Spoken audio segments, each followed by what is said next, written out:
I'm going to save you however the hell long this video turns out to be. Buy this game or you're a dumbass. This is a real man's 3D platformer. But if you want to hear me ramble on about it for a little bit, get your game, the controller, most importantly, this big-ass Pac-Man G Fuel box. And before anyone says anything, yes, I did pay $75 for this. The flavor is actually pretty good, and look at this. Damn it, the sun's glaring, you can't see it, but the box lights up. That's cool. I spent $75 on this. By the way, I'm not sponsored, but G Fuel, if you're listening, I could be. Let's talk about Pac-Man. I was extremely excited for this game, I can't lie. I actually own the original Pac-Man World 2, and though I didn't get past World 2 in that game, I had a lot of fun. And the remake of the first game, Pac-Man World Repack, I loved it. I'd never played the original, so it was a brand new experience to me, and I loved every second of it. So naturally, when I saw the sequel, and the much more well-remembered one was getting the full remake treatment, I was ecstatic. And, you know, now might be a good time to go on a little tangent here. If you didn't know, yeah, Pac-Man has a lot more to him than just being a yellow ball eater guy in the arcade. He actually has all sorts of random-ass adventures, like Pac-in-Time, Pac-Land. But, of course, since seemingly all I talk about is 3D platformers, I figured this would be a good game to cover. So, yeah, there's your little obligatory introduction expository dialogue. Let's start talking about the game. Psst. I know I haven't actually made a video on the first repack, but shut the hell up, don't bring mention to it. Before we even talk about the actual game though, I just gotta shout out the music here real quick, because shockingly, this music is freaking incredible. I'm gonna play a few tracks for you, just listen to these for me, would you? Like, God, so freaking good.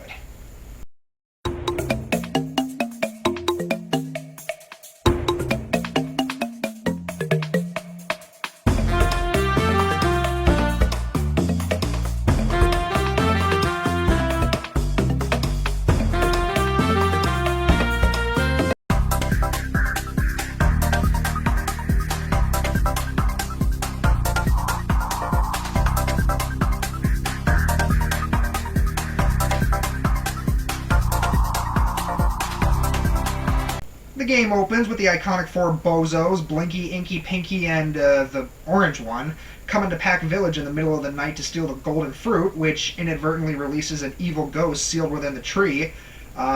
Brace yourself, folks, it's time to meet Spooky.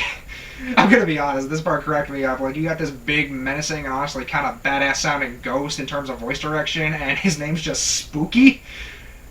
I don't know, that just got a little chuckle out of me, you know? Speaking of voice acting, yeah, look at that. This game has full voice acting for the main characters.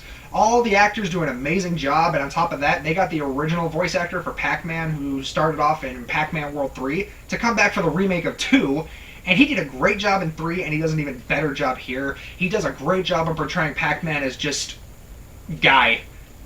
Like, literally, this sounds like it could just be any regular Joe on the sidewalk, but I think that's a pretty good presentation of what Pac-Man really is. He's just a dude with 2 kids, a wife, and a mortgage. What more is there to him? Boy, am I tired. Could have sworn I felt eyes on the back of my neck all last night. Oh! With Spooky now released, the ghosts bail to opposite ends of Pac-Land, and it's up to the hungry hero, I think that's what they call him in some of the trailers, to get his ass in gear and track down the ghosts and return the golden fruit. One of the most important things in a 3D platformer is control, and I'm happy to say this game is absolutely phenomenal to control. Pac-Man has all his original moves, the butt bounce, the rev roll, and now he can even do his super iconic Guile Street Fighter flippy kick thingy on the ground instead of just being stuck to doing it in the air like the original game. And speaking of the butt bounce, there's actually a new version where if you time it perfectly, not only do you get sent much higher, but it also sends out a shockwave that can destroy enemies and even some boxes to reveal collectibles, which actually comes into play later on, which I don't really want to talk about this here necessarily, but just know that this isn't a random new addition. The super butt bounce actually contributes to the level design later on. The boss fight of World 1 is Clyde, who in the original may as well have had the most interesting boss fight of the 4 ghosts, which, I'm not sure that's a good sign if you peek right at the start, but I digress. You fight Clyde and his iconic Mecha Frog, and Repack actually goes above and beyond in that when you get to the halfway point, Clyde feeds the mech the golden fruit, which turns the mech gold, invulnerable, and gives it some new attacks that you have to memorize, and it just becomes a much more fun boss fight on top of some much more stellar voice acting. Hey, hold on. Where are you sticking that golden fruit? Clyde? World 2 starts off with Bedoing Woods, and this may as well be the most iconic level of the game. And Repack actually does something pretty special here, because in the original, it was just a bunch of floating trampolines above a bottomless pit, and it was actually pretty easy to fall off and die. Repack sets up a bunch of safety nets everywhere to make the level more accessible, I guess is the right word. And I do appreciate these, but I also do kind of wish at some point in development they said, hey, what if we get like a little toggle option you can do when you select a save file that you can play the original level design, because as much as I like the safety features, I do kind of like a little parallel on my platforms, and a level where you're constantly bouncing above bottomless pits with very little room for error, I actually find that kind of fun. Inky is blocking the path at the end of World 2, and in the original, after you beat Clyde, Blinky, Inky, and Pinky, they all just have pretty much the same boss fight with the arena changing things up. It's just the same generic mech suit, but the devs of Repack said, hey, we realize these boss fights suck, so we're going to give them each their own individual animal mech. So Inky's now rocking a brand new owl mech with some more fun attacks to dodge, you got little enemies flying around. It can get a little hectic sometimes, and I think it's really fun. Area 3 is the obligatory ice world, because every platformer, regardless of being 2D or 3D, must have a water and or ice world. And this game actually breaks the trend, because instead of the ice world sucking ass, this might be the most fun world in the game. The first level is this perilous climb up a mountain, which can be a little annoying, you know, if you don't time your jumps right. It's super easy to slide back down and lose a lot of progress. But if you jump enough, you can actually climb right back up with little to no issue. And level 2 is where shit gets real, because Pinky decides she's had enough of Pac-Man and tries to bury him in an avalanche, and it basically turns into a Crash Bandicoot chase level, and I love those in Crash Bandicoot, so putting that in here, ooh, that was so much fun. But then at level 3, it somehow gets even better, because with the help of the iconic Pac-Man character, Pac-Ranger, I have no idea who the hell this guy is, but Pac-Man decides to whip out the blades and go on for an on-rails ice skating level, and this is so much fun. You gotta dodge the ghosts as they try to hit you with snowballs, there's falling icicles, there's some sick jumps you can do, he does little tricks, a lot of collectibles. I am genuinely surprised with how amazing World 3 is in this game, because again, it's the ice world. Those are not supposed to be fun. Like, holy crap, man, this is amazing. The boss of World 3 is Pinky, and this time, instead of the boring-ass robot suit, she has a polar bear mech. And this is another super fun fight. I really enjoyed the chase scene where you have to catch up to her via ice skating before actually starting the real fight. And the real fight itself is pretty fun. She throws out missiles, you have to kick them back at her, and as the fight progresses, more ice becomes exposed, which I failed to mention it earlier, but if you rev roll or butt bounce on the ice, you'll actually slip, and it'll take a few seconds for you to get back up. And this can actually be pretty crucial in this fight, because Pinky has an attack where she'll jump up and try to do a ground slam on you, and it actually moves pretty quick. So you can't really afford to be slipping up like that. Slipping up, look, I made a nice joke. Moving on, World 4, let's go. World 4 is the ruin/volcano world, and this one's alright, I guess. I will admit I got pretty frustrated here, but again, I'm not a good gamer. Skill issue, Rip Bozo, whatever other stupid way to say I suck at video games. But I can admit that there is some fun stuff here. You know, you got the metal pellet, which makes Pac-Man completely invulnerable, and you can use that to traverse the lava as well as take out certain enemies. That's pretty fun, but overall the level design here is a little clunky in my opinion, and coming off of the amazing World 3, I'm a little underwhelmed by the lava world, I can't lie. The boss of World 4 is Blinky, rocking a new spider mech, and it's honestly almost like a rhythm game. He's constantly shooting out missiles and music note-shaped projectiles. He can make spiders rain down, and it's all almost to a beat. And as you progress the fight, the beat gets more hectic, which means more attacks, which means more to take into consideration and dodge. Honestly, this fight is super fun, but remember when I say this, because boy oh boy, do I have some things to say about another version of this fight. But believe me, we'll get there when we get there. World 5 is the underwater world, and in the original Pac-Man World 2, this was almost like an on-rails scaling level. You know, you just be able to move around your little circle as the level progresses automatically. Again, the repack devs went in and said, hey, we realize this version of the game sucks so much ass, and they made them actual levels now, and these are amazing. I will say every now and again I flub up Pac-Man's swimming controls, but once again, bad gamer, disregard anything I say about being bad at the game, because good lord, I suck at video games.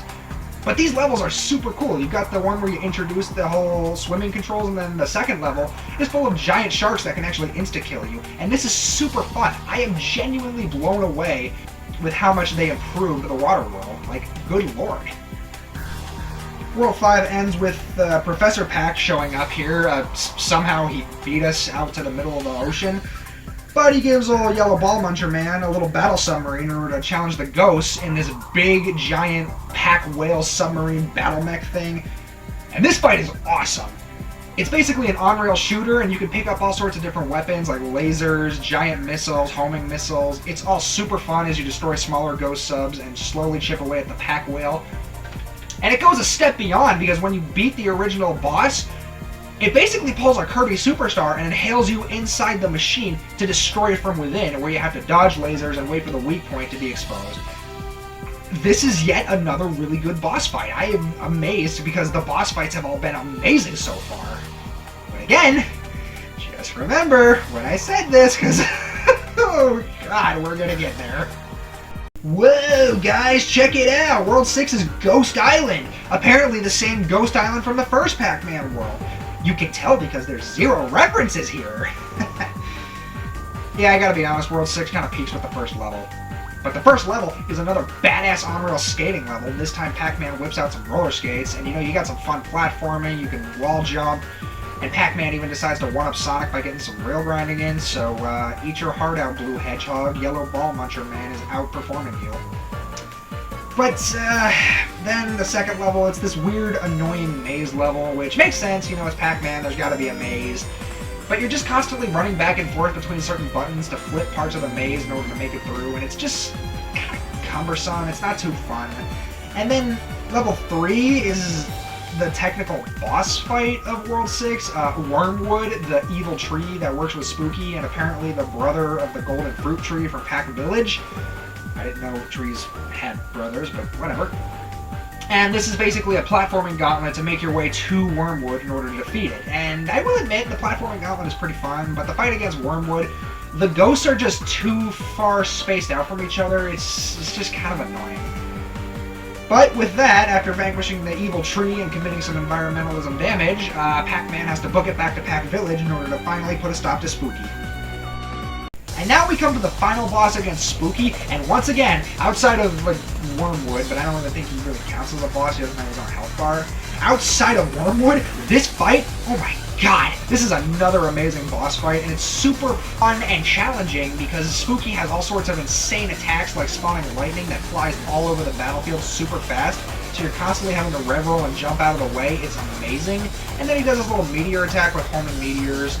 And as you whittle down his health, he actually gets new attacks like summoning clones that can actually be a bit of a nuisance to deal with. And then once you get him down to the last little bit of health, he takes the golden fruit and becomes a freaking giant, and you have to platform your way up to his head 3 times in order to beat him. This is so fun. Like, my god. Every boss fight in this game, outside of Wormwood again, but again, I don't really count. Every boss fight in this game has been phenomenal. My god. Eventually, though, you manage to reseal Spooky back under the golden fruit tree, and with said golden fruit, you're able to fix Pac Village up into its former glory. Hooray! Pac-Man saved the day! Obligatory transition to talking about the hub world. Shazizzle! Speaking of the village, this is an amazing hub world. There's tons of stuff to do here, and, unlike the original Pac-Man World 2, where the map was basically just a straight line, so it made it really annoying to have to head back and forth between Pac Village. The world map here is just a giant Pac-Man-shaped island with tons of branching paths, and Pac Village is smack dab in the middle to serve as your central hub. There's plenty of stuff to do around here, like collecting fruit to get some extra bonuses. You can play the retro Pac-Man games you unlock here. And most importantly, there's the costume shop. Because in this game, they finally answered the 5 people that were saying, "Hey Namco, can we have a game where Pac-Man dresses up like a cowboy pretty please?" Hey, I forgot to say it in that segment, but there's also gacha figures here, which, These kind of suck, but some of the rarer figures do look pretty sick, so I will begrudgingly give it a pass. Every level in Repack 2 actually has 2 to 3 missions, which upon completion will give you, in some cases, that's where you can win the retro arcade games like the original Pac-Man, Pac-Mania, I love Pac-Mania, and some soundtrack CDs to listen to. But for the regular platforming levels, by completing all 3 missions, you get an extra costume for Pac-Man, and it's pretty neat. You got stuff like Snorkeler Pac-Man in the water world. You can get them all bundled up in the ice world. In the volcano world, there's Explorer Pac-Man. These are all pretty cool. Although one of the missions to get the costume is to get bronze in the time trials, which, oh boy, okay, it's time to talk about one of the things that I am really on the fence about with Repack 2. Let's talk about some time trials. So, Repack 2 introduced a new time trial mode, and while that's going to be pretty fun in some cases, I'm really 50-50 on this mode because, again, on one hand, the missions only require you to get a bronze rank, which basically boils down to, hey, take as long as you want to finish the stage. It's basically impossible to not get the bronze rank. Like, you have to actively try to not get it. But I'm a glutton for punishment, and I love me some platinum trophies, so I naturally had to go for the gold in every level. And some of these gold time levels are absolutely insane. In the case of Bedoing Woods, it's literally impossible to get the gold unless you break most of the level and skip a huge chunk of it, which on paper is cool, but it reminds me a lot of Crash Bandicoot's Platinum Time Relics, where if you're not doing things at almost a pinpoint precision level, it's basically impossible, and that's just not really fun. But again, there's only a small handful of levels in this game that do that, but I'd argue none of them should do that. Maybe if they wanted to do that, they could make, I don't know, this platinum rank that doesn't contribute to 100% and is basically for bragging rights, where it's like, hey, I found a way to absolutely shatter this level's design, and I was able to get a really short time. But that's just me. I'm not a game dev. I have no idea how that shit works. Alright, baby. Here we go, though. We're talking the real spoiler shit here. You wouldn't think a Pac-Man game would have spoilers, but here we are. So, if for whatever reason you haven't played this game and you want to and you don't want spoilers, shoo, be gone. Go watch one of my other awesome videos. And the rest of you, after you watch this video, make sure you do that too. Like, subscribe, I'm going to say that now. Do the like and subscribe thingy now. But for the rest of you, I'm assuming in that long-winded little babbling I just did, all those people left. So let's talk about the absolutely insane post-game of this game. Because goddamn, these Mad Lad devs, they basically said, hey, we have the original game. That's not good enough. Let's put another game's worth of levels on top of what we already have. The Repack devs are smoking something, and I want some because, god damn, man, like, you know what? Let me just show you, because good lord, I got a lot to talk about here. So after you conquer Spooky, a weird portal opens up in the Golden Fruit Tree, and Pac-Boy and Pac-Sis get sucked through the portal, which takes them back in time. I got funny jokes. See what I did there? Which means Pac-Man has to jump in after him and rescue his kids. That's right, man. Pac-Man has 2 kids, a wife, and a house. What the hell's your excuse? So it turns out the portal Pac-Man jumped through took him back in time to around the time when the Pac-Wizard and the Pac-Knight, Jesus Christ, how many times am I going to say Pac in this video, were about to take on Spooky. So the new levels in this game are remixed levels of the base game, but under the influence of Spooky, as he's still roaming free as the leader of Pac-Man. For instance, the remix level of level 1 is, what if the first level was full of toxic waste and hazardous enemies? You can't touch these enemies. You have to use the Pac-Dot throw and attack in order to defeat them. And halfway through the level, it just becomes flooded with toxic waste, so technically, this is 1/2 completely new level, and this blew my mind because, again, they did not need to go this hard on a remake of a Pac-Man platformer, but they did. And then you've got other stuff, like how in World 5, the place is overrun with sharks, and this isn't as mind-blowing. You know, the sharks, they're super easy. Just do your little flippy kick twice to knock off their helmets and then kill them. But credit where it's due. Changing up the levels and slapping that in as a post-game, that's still pretty cool because it adds extra content that I'm super excited to play. They even went as far as to remix the boss fights, man. Like, you fight Clyde's killer frog mech again, but this time it spews poison everywhere. And on top of that, you got stuff like Inky's owl mech, There are more feather blades that it shoots out now, but they're a lot quicker, and on top of that, it has a new laser attack where if you stand in the spotlight it shoots out for too long, it'll shoot a laser that's basically impossible to dodge. So you're constantly having to revel out of the way of not just the owl blades, but the light too. It's amazing. But the main problem I have here is Blinky and Spooky. These fights, the remix of them is basically to make them insanely hard, but not in a fun, rewarding way, in a way that's borderline unfair. Like, remix Blinky's fight, the projectiles don't really have much of a rhythm to them anymore, and they just kind of get spewed out at random. It's insanely difficult to keep track of everything. And like I said in the original fight, the more damage you do, the more hectic it gets, and on top of that, Blinky now has a screen-covering laser attack, so you have to constantly be bouncing to avoid that, and the spiders, and the falling lava rocks, and the music note projectiles. It's just a little too much. And in the case of Spooky, this already amazing final boss fight, they kind of ruined it for me, at least for me, in the remix version, because the original fight takes place on a giant floating platform. This one has a bunch of smaller floating platforms, and they're actually pretty difficult to jump between, so combine that with Spooky's crazy lightning attacks, which are super easy to push you off of the platforms. You fall off, you die, you have to start the whole thing over from the beginning because there are no boss checkpoints. I didn't say that in the original boss segments because I didn't think it really mattered because those were actually pretty easy. But here, good lord, man, the lack of boss checkpoints really becomes apparent. It's just not that fun, man. I'm sorry. Like, especially for the post-game. Like, even if they just wanted to make it in the post-game, boss fight checkpoints and much more forgiving health spawns. Good lord, man. But even after all of that, we're still not done. Because after you beat Spooky in the past, and actually reseal him under the tree, so it's implied that Pac-Man might be the Pac-Knight that sealed Spooky under the tree, and then he gets re-released and fights him again, who gets sealed. It's a weird time travel thing, I'm not sure off the top of my head. But, point is, Pac-Man gets a letter inviting him to Ghost Island to meet up with an old friend, to which we're greeted with...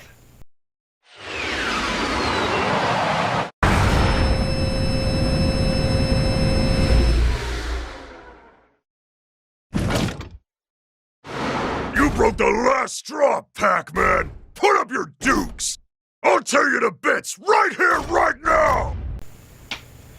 It's the guy that voices Dio, JoJo's Bizarre Adventure, and that stupid guy from Dragon Ball Super.